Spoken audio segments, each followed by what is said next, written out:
কিডনিকে সুস্থ রাখতে 7টি উপায়। হ্যাঁ, সপ্তর্ষি তারার মতন, আকাশে যেমন জল জল করে জলে সপ্তর্ষি তারা, তেমন আপনার যদি 7টা উপায় জানা থাকে তাহলে আপনার কিডনি আশা করা যায় ইনশাআল্লাহ ভালো থাকবে, যদি মহান আল্লাহ তাআলা আপনার উপর দয়া করে রহম করেন। তো এই 7টা উপায় প্রথমে হচ্ছে পর্যাপ্ত পানি পান করেন। পর্যাপ্ত বলতে কিন্তু একদম যে 4 লিটার 5 লিটার 6 লিটার এরকম নয়, মাপযোগ করে নয়।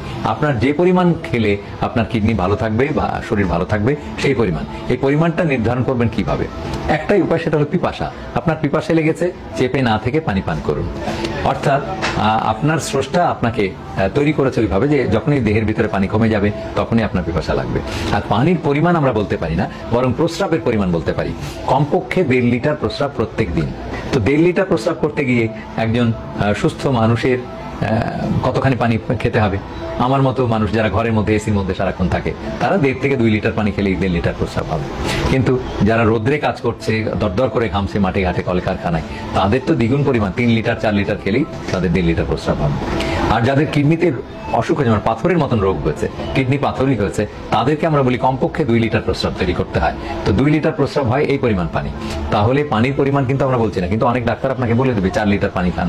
এখন আপনি ঘরে বসে লেখাপড়া করছেন, একটা ছাত্র ঘরে বসে লেখাপড়া করছে, 4 লিটার পানি খাচ্ছে, তাহলে সে পড়ায় মনোযোগ দিতে পারবে না, সে বারবার ওয়াশরুমে যাবে, বারবার পেশাব করতে যাবে। কাজেই পানির পরিমাণ নয়, প্রস্রাবের পরিমাণ। আমরা বললাম 1.5 থেকে 2 লিটার, সর্বোচ্চ 2 লিটার, কমপক্ষে 1.5 লিটার প্রস্রাব হতে হবে। তবে কিডনি যদি অসুস্থ থাকে তাহলে কিন্তু কথা আছে। কিডনি অসুস্থ থাকলে ডাক্তারের নির্ধারিত পরিমাণ পানি আপনি পান করবেন।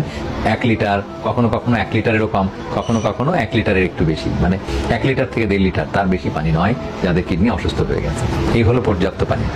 এরপরে হচ্ছে পানির বদলে পানি, পানির বদলে চা, কফি, কোল্ড ড্রিঙ্কস নয়। আপনি অনেকেই পানির বদলে হেভি খাওয়ার পরে পানির বদলে কোক, ফান্টা, 7 আপ, পেপসি এগুলি খাচ্ছেন। আমরা বলি নইব চ, কখনোই না, কখনোই না, খাওয়াই যাবে না। বরং পানির বদলে যখন আপনি এইসব খাবার খাবেন, বিশেষ করে আমাদের মধ্যপ্রাচ্যের ভাই বোনেরা, বন্ধুরা যারা আমাদের এখান থেকে কাজ করতে যাচ্ছেন, তারা পানির বদলে অনেকেই, বা আমাদের দেশেও হেভি খাওয়ার পরে, বিশেষ করে হেভি মিলস, মানে বিয়ে বাড়ির দাওয়াত খাওয়ার পরে পানির বদলে তারা 7 up, Pepsi, Coke, cold drinks এগুলি খায়।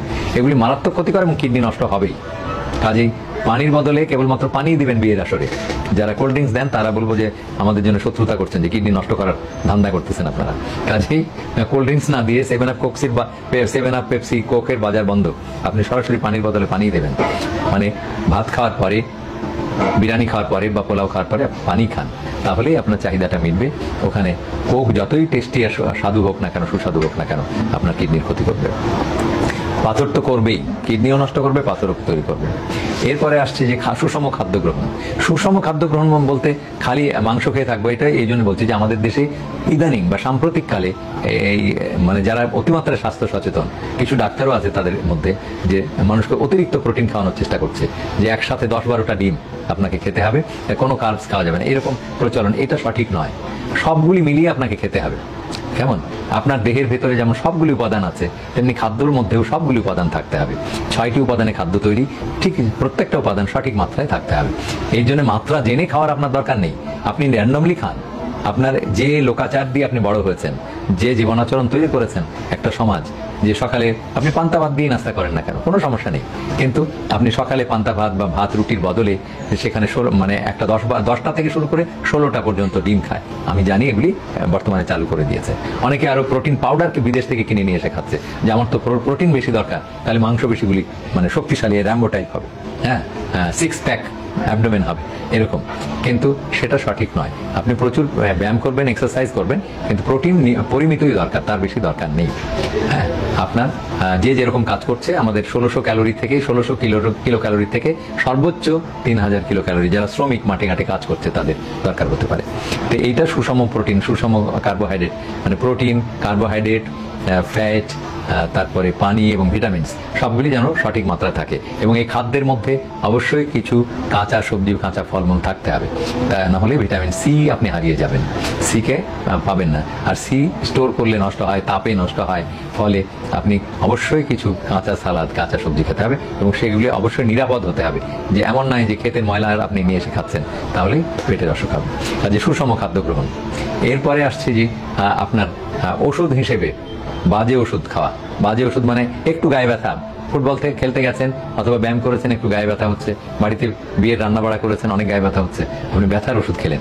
এই ব্যথার ওষুধ কিন্তু নাপার কথা বা প্যারাসিটামলের কথা আমরা বলছি না, NSAID মানে non steroidal anti inflammatory drugs, মারাত্মক মারাত্মক ক্ষতিকর। একটা ট্যাবলেট খেলে আপনার কিডনি নষ্ট হতে পারে। কাজেই এইসব ওষুধ ভুলেও খাবেন না, ডাক্তার দিলেও খাবেন না।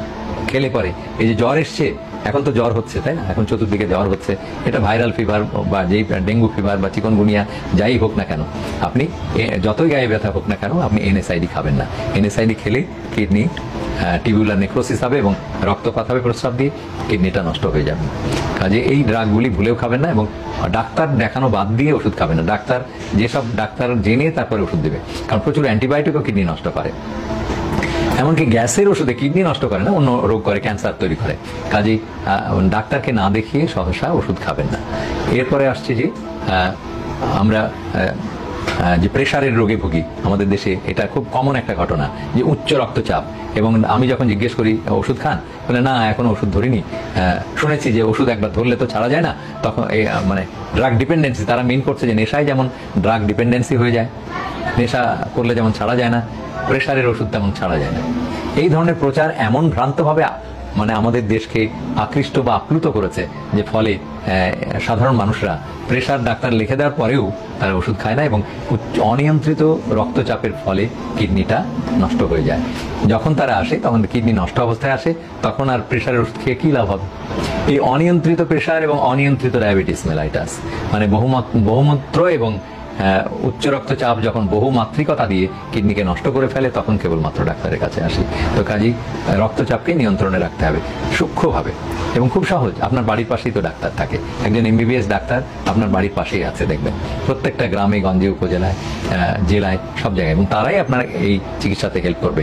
রক্তচাপ নিয়ন্ত্রণের জন্য প্রাথমিক অবস্থায় আপনি কিছুতেই একজন প্রফেসরের কাছে বা বিশেষজ্ঞের কাছে যাওয়ার দরকার নেই। তারপরে আরেকটি বাজে অভ্যাসের কথা বলছি, যেটা অত্যন্ত বাজে অভ্যাস, কিন্তু আপনি তাতে আকৃষ্ট হয়েছেন কৈশোর থেকে, সেটা হলো ধূমপান। ধূমপানের বাজে অভ্যাসটি আমার এই ভিডিও দেখার সাথে সাথে ছেড়ে দিন, কারণ এটা আপনার কিডনি নষ্ট করছে। খালি কিডনি নষ্ট নয়, হার্টকে নষ্ট করছে, ব্রেনকে নষ্ট করছে, আর সর্বোপরি আপনার যৌন ক্ষমতাকেও হ্রাস করিয়ে দিচ্ছে। এরপরেও কি আপনি ধূমপান করবেন? আমার মনে হয় আজ থেকে আর করবেন না।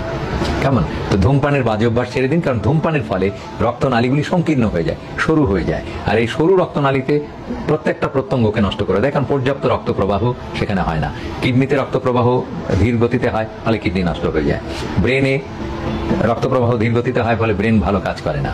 হার্টে রক্ত প্রবাহ ধীরগতি হয়ে যায়, ফলে হার্টের রক্তনালী স্প্যাজম হয়ে হার্ট অ্যাটাক হয় বা কার্ডিয়াক অ্যাটাক বা হার্ট অ্যারেস্ট হয়ে যায়, আপনি মারা যেতে পারেন। আর যৌনাঙ্গেও পুরুষাঙ্গের মধ্যেও রক্ত প্রবাহ সঠিক না থাকলে পুরুষাঙ্গের উত্থান হয় না। কাজেই আজ থেকে ধূমপানের মতন বাজে অভ্যাস একদম ছেড়ে দিন। কেমন? এরপরে আসছে পরিমিত ব্যায়াম। পরিমিত ব্যায়াম প্রত্যেকটা মানুষের জন্য অত্যাবশ্যক। আপনাকে প্রত্যেক দিন ঘাম ঝরাতে হবে, দেহর মাংসপেশিগুলিকে সচল রাখতে হবে। আপনি নারী হন আর পুরুষই হন, প্রত্যেকের জন্যে ব্যায়াম অত্যাবশ্যক।